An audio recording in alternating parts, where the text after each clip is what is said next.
नमस्कार दोस्तों, story world channel में आप सभी का स्वागत है।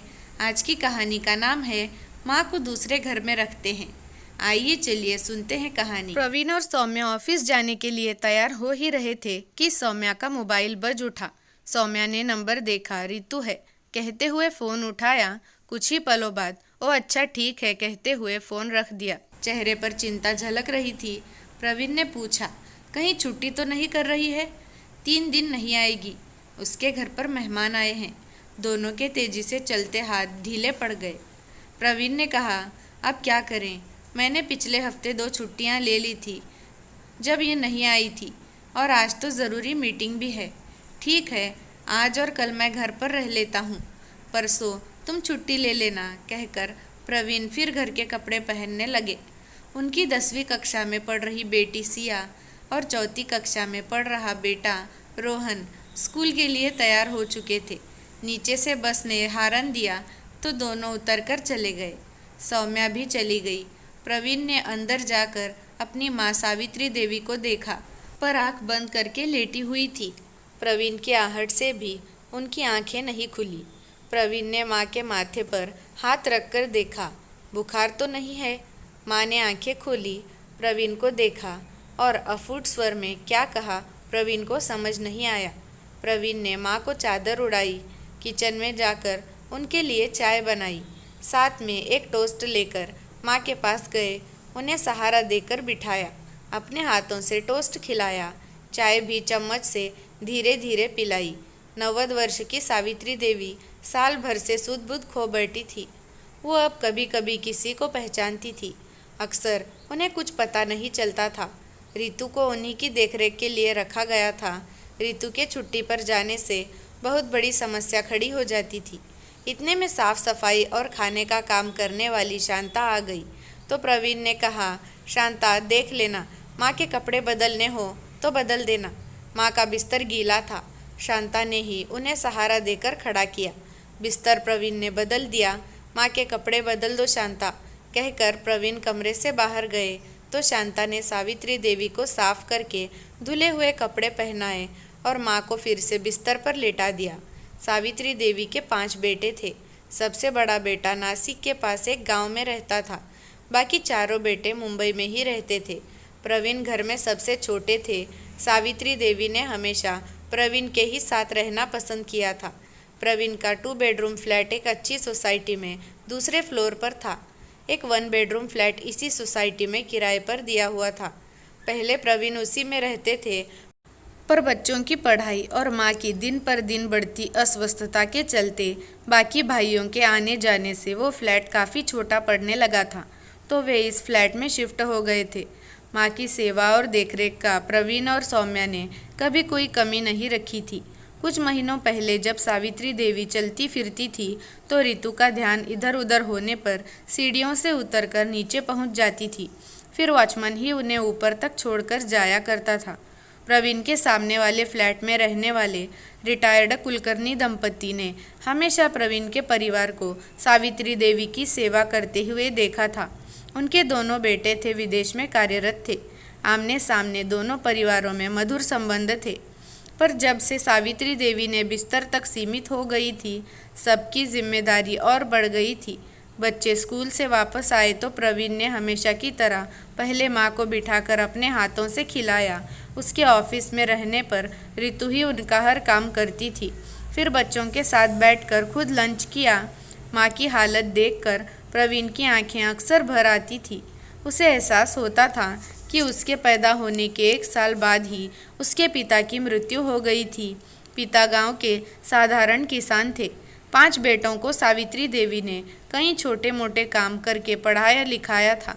अपने बच्चों को सफल जीवन देने में जो मेहनत सावित्री देवी ने की थी, उसके कई प्रत्यक्षदर्शी रिश्तेदार थे, जिनके मुंह से सावित्री देवी के त्याग की बातें सुनकर प्रवीण का दिल भर आता था। ये भी सच था कि जितनी जिम्मेदारी और देखरेख माँ की प्रवीण करते थे, इतनी कोई और बेटा नहीं कर पाया था। शायद इसीलिए सावित्री देवी हमेशा प्रवीण के साथ ही रहना पसंद करती थी। सावित्री देवी को एक पल के लिए भी अकेला नहीं छोड़ा जाता था। यहाँ तक कि घूमने फिरने का प्रोग्राम भी इस तरह बनाया जाता था कि कोई न कोई घर पर उनके पास रहे। सिया की इस साल 10वीं बोर्ड की परीक्षा थी तो वो अपने पढ़ाई में व्यस्त थी। शाम को प्रवीण के बड़े भाई का फ़ोन आया कि वो होली पर माँ को देखने सह परिवार आ रहे हैं। तो सिया के मुंह से सुनते ही निकला, पापा उस दौरान बोर्ड की परीक्षाएं शुरू होंगी, मैं सब लोगों के बीच कैसे पढ़ूंगी? ओह देखते हैं। प्रवीण इतना ही कह पाए। सब कुछ ठीक ठाक ही चल रहा था, पर आजकल माँ को देखने के नाम पर जो भीड़ अक्सर जुटती रहती थी उसे प्रवीण और सौम्या को काफ़ी असुविधा भी हो रही थी। हर भाई के 2 या 3 बच्चे तो थे ही।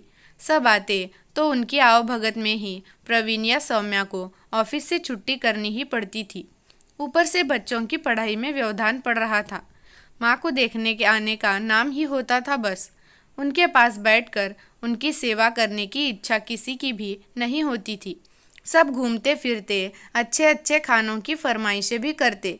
भाभी तो माँ के गीले कपड़े बदलने के नाम से ही कोई बहाना बनाकर वहाँ से हट जाती थी। सौम्या ही ऋतु के साथ मिलकर माँ की सेवा में लगी रहती थी। अब प्रवीण थोड़ा चिंतित हुए। दिन भर सोचते रहे कि क्या करें, माँ की तरफ भी लापरवाही ना हो, बच्चों की पढ़ाई में भी व्यवधान ना हो। प्रवीण और सौम्या दोनों ही मल्टीनेशनल कंपनी में अच्छे पदों पर थे। आर्थिक स्थिति अच्छी सी थी। शायद इसीलिए दिन भर कई तरह की बातें सोचते सोचते आखिर एक रास्ता प्रवीण को सूझ ही गया।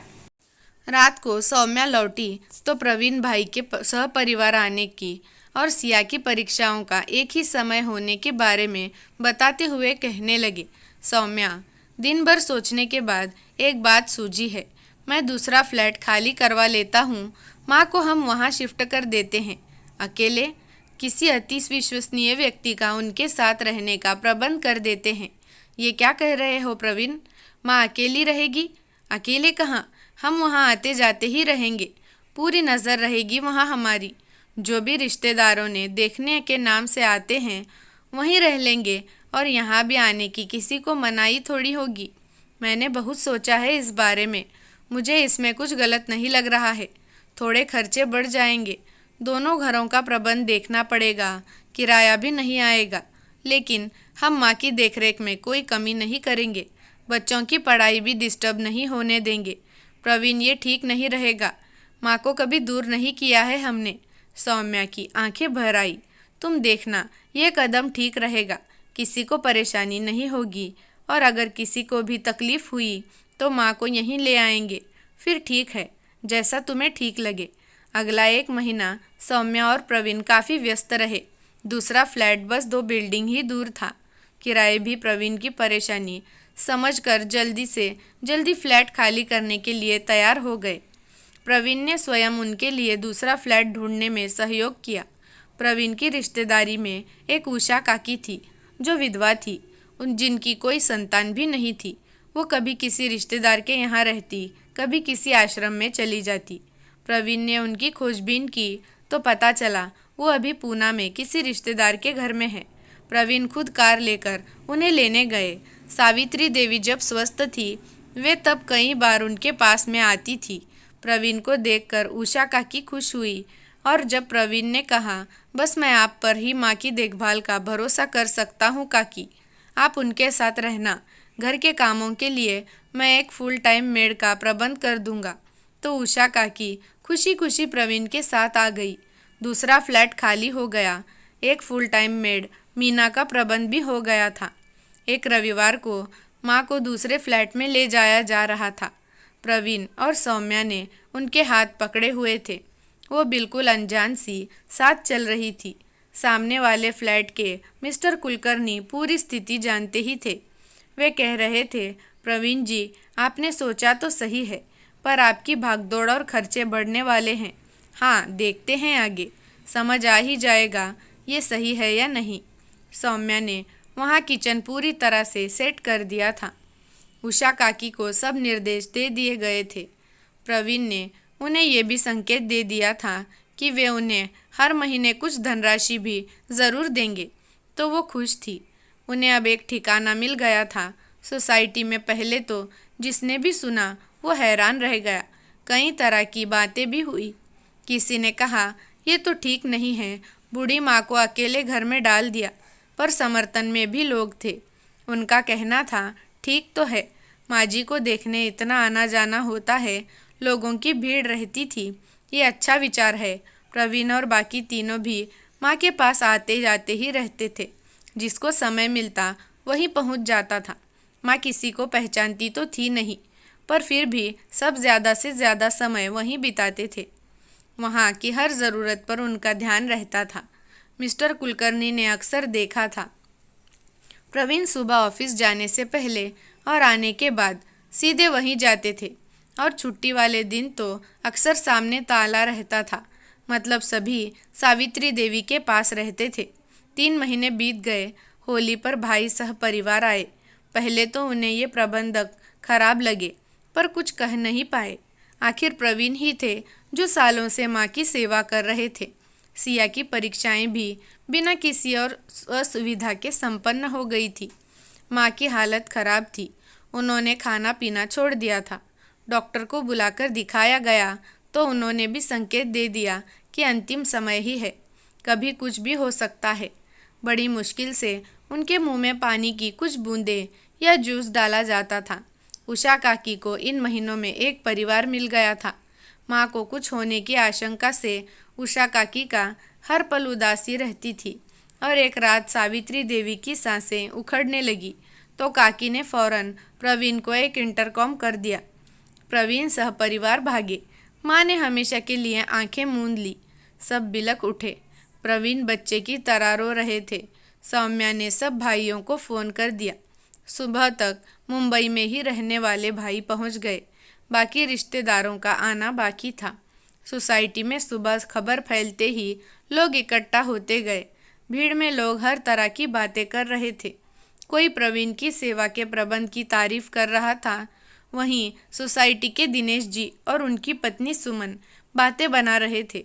अंतिम दिनों में अलग कर दिया, अच्छा नहीं किया। माता पिता बच्चों के लिए कितना करते हैं, और बच्चे।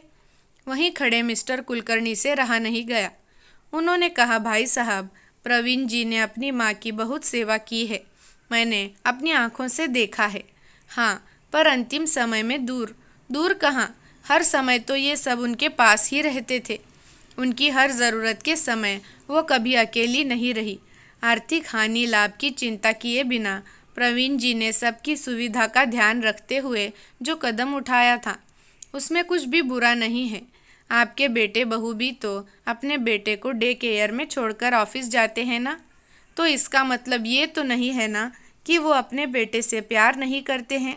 आजकल की व्यस्तता, बच्चों की पढ़ाई, सब ध्यान में रखते हुए कुछ नए रास्ते सोचने पड़ते हैं।